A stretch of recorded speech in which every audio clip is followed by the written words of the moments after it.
जय हिंद, राम राम सभी पेंशनधारक, पेंशनभोगी व रिटायर्ड फौजी भाइयों के लिए बहुत सारी इन्फॉर्मेशन, बहुत सारी खबर मैं लेकर के आया हूँ। वेलफेयर की न्यूज़ है, साथ ही में यहाँ पर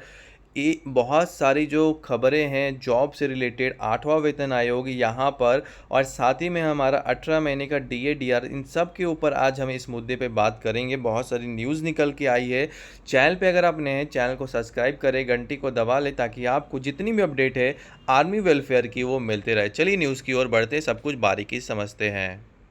तो सबसे पहले यहाँ पर जो न्यूज़ निकल कर के आ रही है वो यहाँ पर आ रही है हमारे 8वां वेतन आयोग के ऊपर, जिसमें यहाँ पर संकेत मिला है केंद्रीय कर्मचारी के वेतन में अच्छी बढ़ोतरी की संभावना है, लेकिन जो फिटमेंट फैक्टर है वो यहाँ पर 1.90 1.95 के बीच में रह सकता है, क्योंकि यहाँ पर जो डीए डीआर है उसको यहाँ पर मर्ज किया जाएगा, यानी कि डीए को जो है वो मर्ज किया जाएगा बेसिक में, जिसके बाद यहाँ पर बोला जा रहा है यहाँ पर जो है आपका जो फिटमेंट फैक्टर है और जो भी चीज़ें हैं, वो जो चीज़ें चल रही है इसमें थोड़ा समय भी लग सकता है, क्योंकि पहली बार जब ये रिकमेंडेशन आई थी यहाँ पर पिछले बार 7वां वेतन आयोग का, तो 18 महीने का टाइम यहाँ पर लग गया था। इस बार भी संभावना ये है कि थोड़ा इसमें देरी हो जाएगा। 2026 मिड या फिर कह सकते हैं 2026 एंड तक जो है इम्प्लीमेंट इसे किया जाएगा, क्योंकि अभी तक जो है यहाँ पर क्यूआर का जो जितनी भी चीज़ें वो अभी भी चल रही है, रिकमेंडेशन वगैरह। वहीं दूसरी अगली न्यूज़ जो निकल के आ रही है वो हमारी वार वीडोज़ एसोसिएशन की तरफ से निकल के आई है। उन तमाम कह सकते हैं वार वीडोज़ के लिए, उन तमाम यहाँ पर विधवाओं के लिए जो यहाँ पर जेसीओज और ओआरस की हैं, उनको जो है एक मुश्त 10,000 रुपये जो है यहाँ पर वन टाइम ग्रांट यहाँ पर दिया जाने वाला है। ये जो चीज़ें हैं ये लेकर के आई गई है, अभी फ़िलहाल देख सकते हैं ये बिल्कुल रिसेंट में जो यहाँ पर न्यूज़ छपी है, कह सकते हैं इसका लेटर जारी हुआ है, और ये जो है एसोसिएशन के द्वारा यहाँ पर जो है वन टाइम ग्रांट दिया जाएगा उन वार विडोज़ को, जो यहाँ पर कह सकते हैं जिन्हें इनकी नीड है, जिन्हें इनकी ज़रूरत है। तो एक अच्छी पहल है, कह सकते हैं यहाँ पर वार विडो एसोसिएशन के द्वारा। वहीं यहाँ पर जो है अगली जो न्यूज़ है, जो भूतपूर्व सैनिक रिटायर्ड फौजी हमारे भाई होते हैं उनको मिलेगा यहाँ पर कह सकते हैं जम्मू कश्मीर के अंदर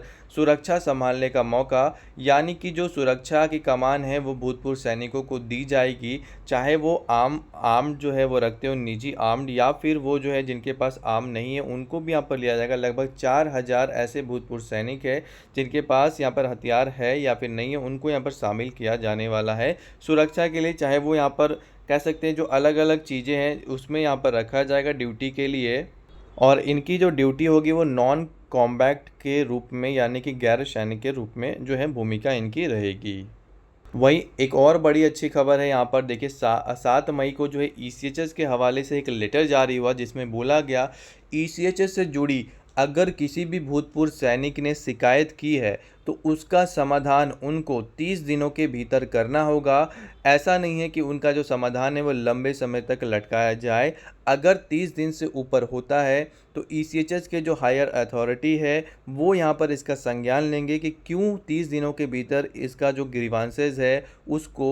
यहाँ पर कह सकते हैं उसको रिड्रेसल नहीं किया गया, उसको देखा नहीं गया, और ये सारी चीज़ें जो है यहाँ पर लाई गई। यानी कि ईसीएचएस में अगर आपकी कोई भी शिकायत आप करते हैं तो 30 दिनों के अंदर आपको उसका सॉल्यूशन मिलना अनिवार्य है। अदरवाइज़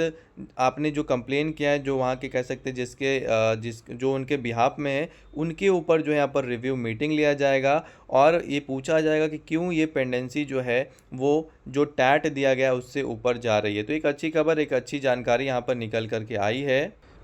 उसमें एक केस ऐसा हो सकता है कि मान लीजिए उस केस का जो सुनवाई या फिर जो चीज़ें हैं वो प्रक्रिया अगर चल रही है तो 30 दिन से ऊपर जा सकता है, लेकिन अगर केस के ऊपर कोई भी काम ना हुआ हो तो वो 30 दिनों के अंदर अगर नहीं सॉल्व हुआ तो इसके ऊपर कार्रवाई जो है अब लिया जाएगा ईसीएचएस के अधिकारियों के ऊपर। तो यहाँ पर जो है आप देख सकते हैं बड़ी खबर, बड़ी जानकारी सेना की तरफ से निकल के आई थी। और भी इसी टाइप की जानकारी के लिए चैनल को सब्सक्राइब कर ले। जय हिंद, जय भारत।